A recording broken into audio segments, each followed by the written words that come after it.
I am Tatar Khan, and today I will be speaking about Warcraft Orcs and Humans and its legacy. Legacy of this game could be seen as two-pronged. It established the Warcraft universe and at the same time helped to push real-time strategy genre of video games forward.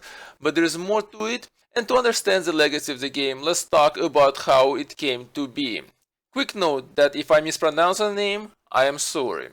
So, in 1991, Michael Morhaime, Alan Adham, and Frank Pierce founded a company called Silicon and Synapse. The company was small and financed out of the personal lines of credits of the founders.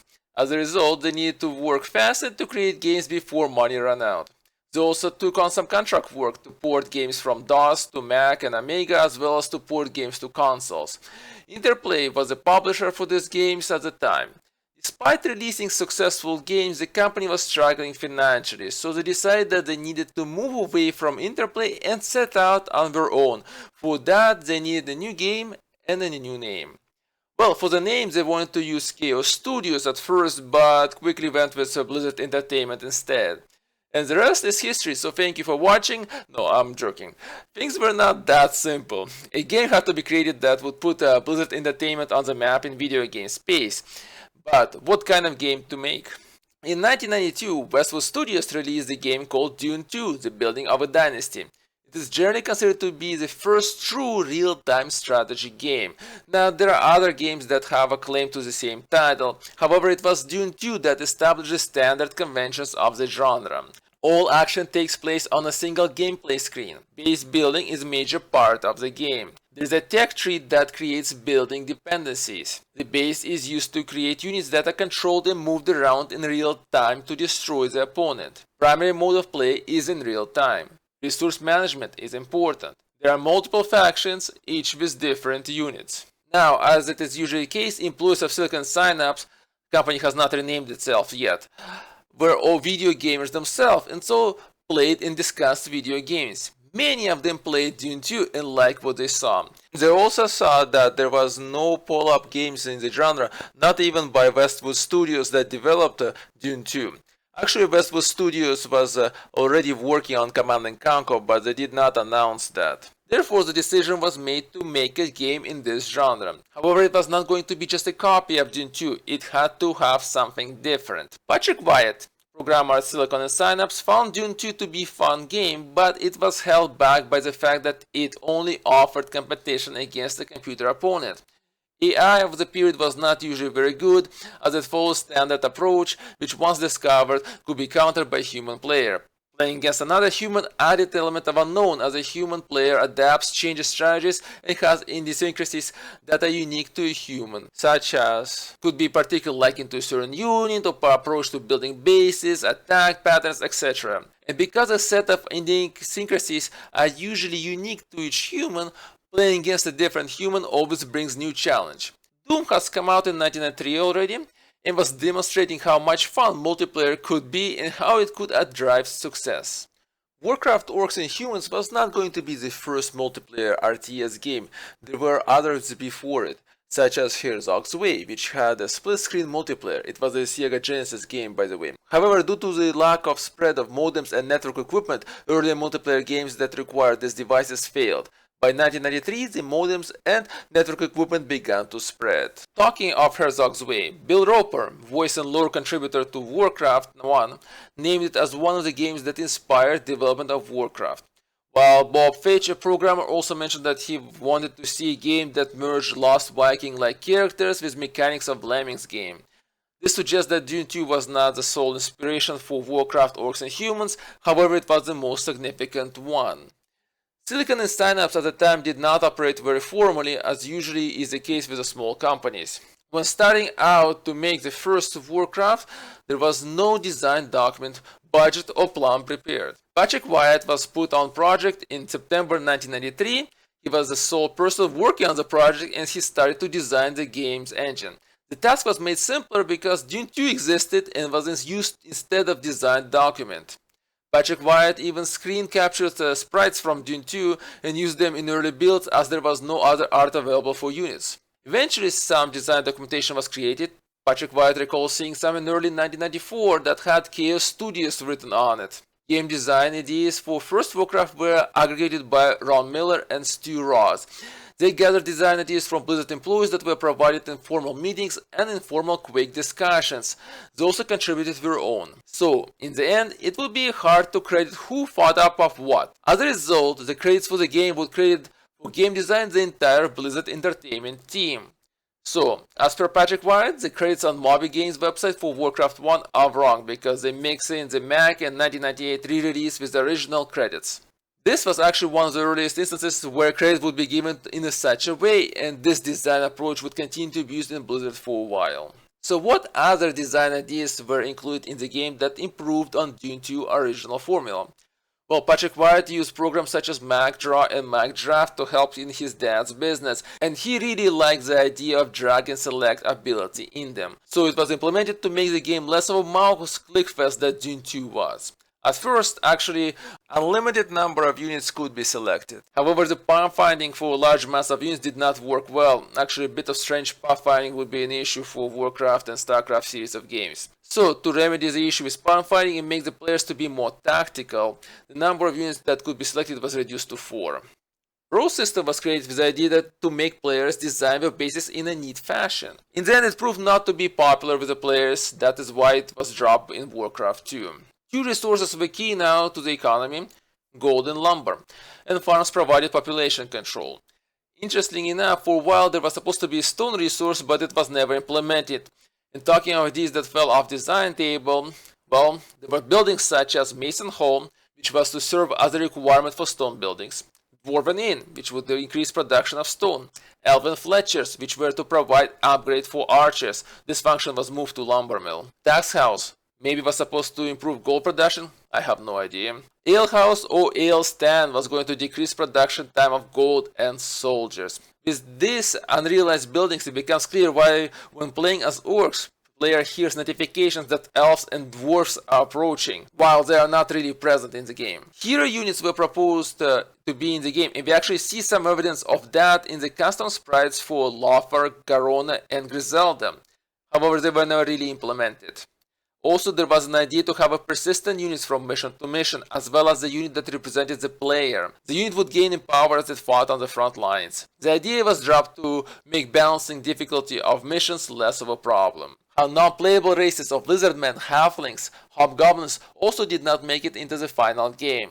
So the game only had, in the end, ogres, brigands, slime, skeleton, and fire elementals. Ron Miller proposed the idea that farms will generate workers units periodically, just like in Populous, and these units will be sent to harvest resources, build or train in barracks to become military units. Instead, Stu Ross's idea that units should be trained by clicking a button was implemented. Formations were considered. Instead, the ability to group units using control and number keys 1 through 4 was added. Most of these ideas were dropped because there was a deadline of Christmas 1994 to ship the game, and if the ideas were too costly in terms of time and effort, they were dropped. Well, now that I discussed some changes that were being done to the game mechanics to differentiate from the two and what did not make it, let's talk about how the game ended up in a fantasy setting. And this discussion is related to the name that is associated with the video game, novels, a film, and the world that the game created. The name Warcraft was chosen because it sounded cool. Well, that's it for the discussion of the name, okay? Well, not really. There was more to this, of course. Alan Adheim wanted to have a consistent name for a series of real-time strategy games. All of them would be called Warcraft, would all sit next to each other on the shelves of video game retailers, as this was the primary distribution channel at the time. Thus, games sitting next to each other would cross-promote and cross-sell each other and create appearance of more established product or brand. Same strategy was being used by Goldbox Dungeons & Dragons games. Quest to create an appearance of more solid product would lead Blizzard to use heavier materials for the manuals and other inserts to add to the weight of the game in the box, again seeking to create perception that there was more product. But when it comes to the name, things could have turned out different, because at first there was no setting for the game created. In February 1994, Patrick Wyatt created solid enough of a game engine and basic enough of a game that he didn't need to rely on his co-workers to help him out during their free time. Now, Ron Miller, Sam Didier, Stu Ross, Bob Fitch, J.C. McReynolds, Mike Morhaime, and others joined the project. Bron Miller and Stu Ross, as I already mentioned, worked on game design. Sam Didier became the art director. His art is in the game manual. It is signed with Sam Weiss. Bob Fitch will design the way the players joined each other in multiplayer. Jesse McReynolds wrote IPX driver to make the game work on LAN. He used source code of Doom for guidance. And Mike Morkheim wrote the code for modern play. Well, Ron Miller and Sam Didier liked to play fantasy games like Warhammer and Dungeons and Dragons. They did not want to be constrained by historical accuracy in their art. Interestingly enough, their art will be influenced by Warhammer. So, fantasy setting was picked, and Alan Adham decided to go and get Warhammer license to get more brand recognition and ensure the success of the game. Well, that proved problematic. The development team wanted to create their own universe. The negotiations with game workshops were not moving along. I guess at that time games workshops were more stingy with their license, so it was decided to make the settings their own fantasy setting under the name of Warcraft. Now, talking of the game art and how colorful it is. This will be a hallmark of Warcraft series. The reason for it was that the artists in Blizzard worked on porting games to consoles at the time, and given the quality of TVs back then, art had to be colorful to be visible and to stand out. Also, Alan Adham firmly believed that the company's products were being played in brightly lit rooms, and so art had to be bright to be visible in such lighting conditions. He actually went around turning lights on and opening blinds throughout the building to enforce his point of view. Well, by now I outlined the legacy of Warcraft in terms of its contribution in multiplayer and addition of multiple unit selections to the developing RTS genre, and the legacy it had in creating the independent fantasy world and its colorful palette. It is time to look into the story. Specifically, Warcraft 1 pushed the idea that RTS games should have a story for their factions and units and heroes so that players care about them. It was not enough to tell us that some faction was evil. The story was needed to show them as such. At the same time, Bill Roper, who created most of the lore for Warcraft 1, did not want orcs to be just standard bad or evil faction. He saw them as something of a cross between the samurai and the Mongol horde. Savages, but with their own honor code. Interesting story about Bill Roper. He joined the project 6 months before it shipped. So like many games of the period, Warcraft had no story or lore when it was being designed. Bill Roper begged or convinced Blizzard to hire him after he did some contract work for them. And the first thing he did for Warcraft was to record the audio for the intro to the game. He made it all up on the spot, as there was no script. After that, he was given the task of creating all the backstory and lore for the game, including the unit and building descriptions. After that, he took already created missions and stitched them together to make a story which he voiced in the intro to each mission. And that story had to be adjusted as a mission design changed. And in mission design, here was another thing that Warcraft did something new. It provided missions that were different from regular staple missions where player had to make a base and build units to overcome the opponent. Warcraft had missions where there was no base building, or base had to be rescued, or some units had to be rescued. Basically, missions now had some puzzle elements built into them. But biggest legacy of Warcraft 1 was Blizzard itself. As mentioned earlier, Blizzard was having a hard time staying above proverbial financial waters. The way the game business worked at the time was that development studios pitched their ideas for the games to publishers. Publishers would look at the idea and throw money at developers of the ideas they liked. However, there was a risk involved. If the idea flopped, publishers could not recover their money, so naturally they created the contract with developers in such a way that most of the early sales revenue will go to them so that they will recover their original loan to the developers. As a result, there was often little money left for developers. For this reason, Blizzard wanted to self-publish a game, but for that it needed money, and it was going to assume all the risk of possible failure. Well, money was tight, and that is why Patrick Wyatt worked on the game alone until February 1994, when Blizzard was purchased by Davidson and Associates, at the time second largest educational software company. The sale brought a big war chest for Blizzard, and Warcraft Orcs and Humans was one of the games used to convince Davidson and Associates to purchase Blizzard. Davidson and Associates purchased Blizzard because they wanted to grow their business into other areas, not because they thought Warcraft was educational.